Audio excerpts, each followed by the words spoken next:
गोंदिया जिल्ह्याच्या सडक-अर्जुनी तालुक्यातील सौंदड येथे ज्वेलर्स दुकानात झालेल्या घरफोडी प्रकरणाचा स्थानिक गुन्हे शाखेने उलगडा केलाय।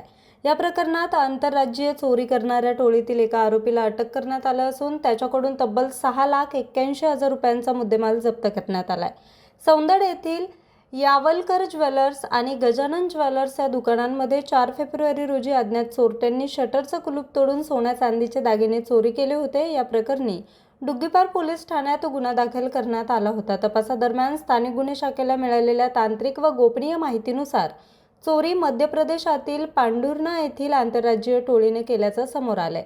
त्यानुसार पोलिसांनी कारवाई करत बलवान सिंग गब्बू सिंग भादा या आरोपीला पांढुर्णा येथून अटक केली। आरोपीकडून सोन्याचे तुकडे, सोन्याचे दागिने तसेच मोठ्या प्रमाणात चांदीचे दागिने असा 6,81,000 रुपयांचा मुद्देमाल जप्त करण्यात आलाय। या गुन्ह्यातील पुढील इतर 2 आरोपींचा शोध पोलीस घेत आहे। न्यूज रिपोर्टर चेतन समरीत, आज 24 तास, गोंदिया।